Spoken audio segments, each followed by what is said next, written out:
대한민국이 문 앞까지 털렸다. 쿠팡 유출 사태가 우리 일상을 뒤흔들고 있습니다. 유출된 개인정보만 무려 3,370만 명. 단순 스팸을 넘어서 이게 자택 침입과 같은 물리적인 범죄까지 걱정해야 할 수준이다. 이런 이야기가 왜 나오는지 한번 따져보겠습니다.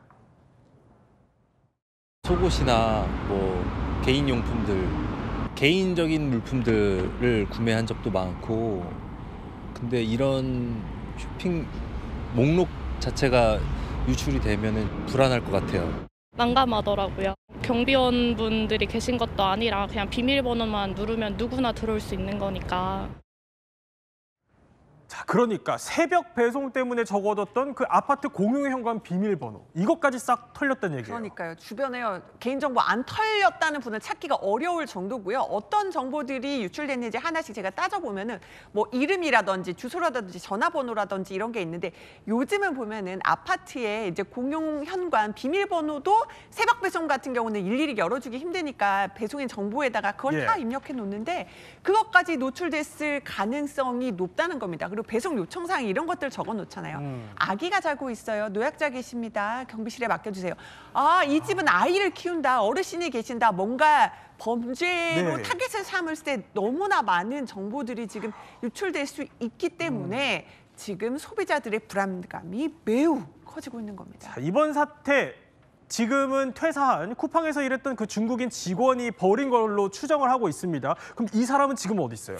지금 중국 국적으로 알려진 이 직원이 범행을 벌이고 한국을 떠난 것으로 추정이 되고 있는 상황입니다. 그래요? 경찰 쪽에서는 여러 가능성을 열어두고 제출된 자료를 바탕으로 분석해서 수사하는 중이다, 이렇게 설명을 하고 있는데 지금 서울청 관계자 얘기에 따르면요, 쿠팡에서 근무했던 중국 국적 직원이 고객 정보를 유출했다, 이거 자체도 일단은 분석 중인 상황입니다. 유력 용의자가 중국 국적일 가능성도 포함해서 수사 중이라는 것이지, 국적에 대해서 명확하게 중국 국적이다 이렇게 아직까지 서울청 관계자의 공식 발표가 나오지는 않고 국적에 대해서는 정확하게 말씀드리기 어렵다, 이렇게 얘기를 하고 있거든요.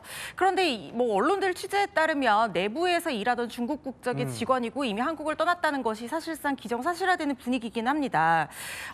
퇴직 전에 쿠팡에서 내부 전산망 접속 인증 개발 실무를 담당했던 것으로 파악을 하고 있고요. 그리고 그러니까 재직 당시에 어떤 걸 확보를 했냐면, 데이터에 접근하는 열쇠인 토큰을 이용을 해서 3,370만 명에 달하는 고객 데이터를 긁어 모은 것으로 추정이 되고 있는데, 이걸 퇴사하면서 어떻게 가지고 나가서 어떤 식으로 범죄에 활용을 한 건지, 이 부분까지 수사기관에서는 전체적인 가능성 열어놓고 수사할 거라 생각됩니다. 근데 이남희 기자, 이번 사태가 지금 벌어진 일이 아니에요. 그러니까 보면은 이미 개인정보 탈취 시도는 지금으로부터 5개월 전인 6월부터 쭉 있어 왔던 거예요. 그러니까 5달 가까이 쿠팡은 이거 전혀 모르고 있었던 거거든요. 그 사이 3,300만 명분의 정보를 이제 가지고 나갔던 건데, 이걸 어떻게 혼자 할 수 있는 거예요? 그러니까요. 그래서 그 부분도 수사에서 따져봐야 될 대목인데, 뭔가 조금 왜 이런 일이 벌어졌을까를 추측해 볼 수 있는 글이 올랐습니다. 쿠팡 같은 경우는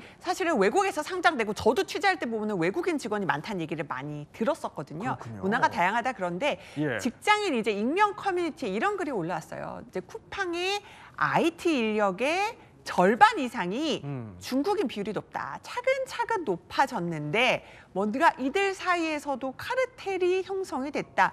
무분별하게 중국인들을 데려 쓴 결과가 아니냐, 이렇게 주장하는 글이 올라오기도 했는데, 결국은 이것을 혼자서 한 건지 또 누가 도와주는 사람이 있었던 건지, 이런 부분도 수사에서 가려야 할 대목으로 보입니다. 그렇군요. 근데 최 교수님, 일단 추정되는 이 사람, 우리나라를 지금 떠난 상태라서 수사는 쉽지 않아 보이지만, 자, 중간에 보면은 여기에 더해서 쿠팡의 협박 메일을 보낸 걸로 지금 저희 취재 결과 확인이 됐거든요.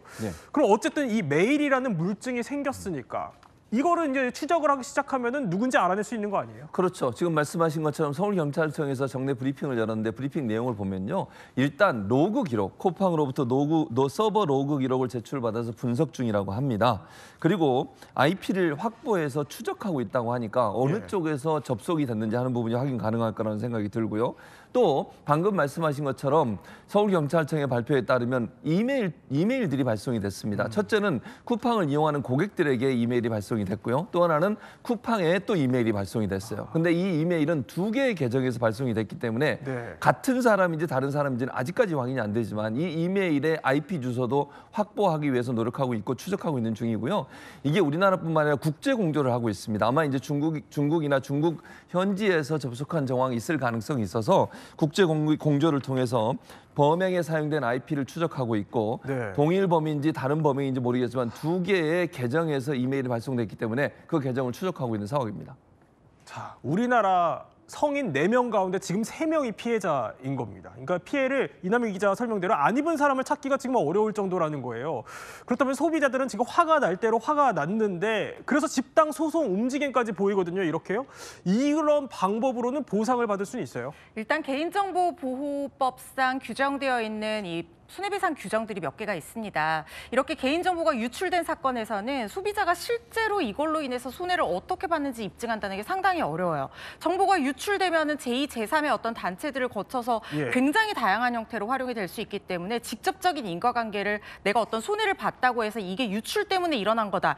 이걸 소비자가 다 입증하기가 어렵거든요. 그래서 이 부분에 대해서 실제 손해액을 입증하지 못한다 하더라도 기업의 과실로 유출만 된다고 하면 최대 300만 원까지 손해배상을 할 수 있다는 이 법정 손해배상 규정이 있기는 합니다.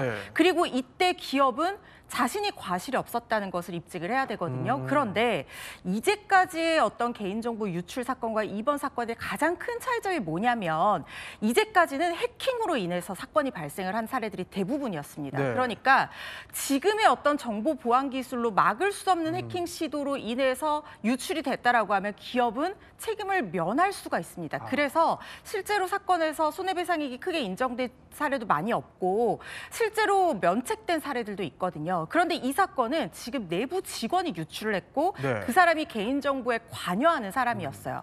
그렇다고 하면 개인정보보호법에 따라서 기업에서는 이런 사람들의 접근 권한을 굉장히 강력하게 통제해야 될 의무가 있기 때문에 이걸 소홀히 했다라고 하면 일반 과실이 아니라 중과실로 평가될 가능성이 있고 그렇다고 하면 또 하나 더 있는 규정인 징벌적 손해배상이 적용될 가능성도 배제를 할 수는 없습니다. 실제 손해액의 무려 5배까지 배상할 수 있도록 하는 그런 규정인데 이게 지금 쿠팡에서 이 사람 어떻게 관리했는지 내부적으로 이 보호교육이라든가 접근 권한 통제를 어떻게 했는지 여기에 따라서 과실이 달리 평가될 여지가 있기 때문에 실제로 거액의 손해배상 수준이 인정될지는 좀 지켜봐야 될 것 같습니다.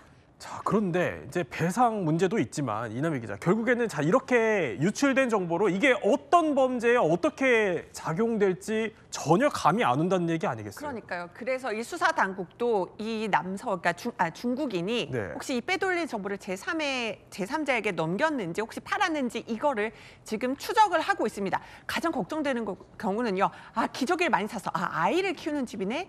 이 집은 여성 1인 가구네. 이런 걸 알게 되면은 굉장히 타겟팅한 범죄에 악용될 가능성이 높잖아요. 그러니까 뭘 샀는지 알 수 있어요. 알 수 있잖아요. 그러면 여기는 아이를 키우는 집안이니까 여기에 맞춰서 스미싱 문자를 보낸다거나 보이스피싱을 한다거나 맞춤형으로 또 범죄의 타겟이 될 수 있을 게 더 불안한 겁니다. 이런 것들 막기 위해서 또 어떻게 되고 있는지 지금 추적하고 있는 중입니다. 네, 잊을만 하면 터지는 개인정보 유출 사태. 제발 이번에는 엄격한 재발 방지책이 나와야겠다 이런 생각이 듭니다.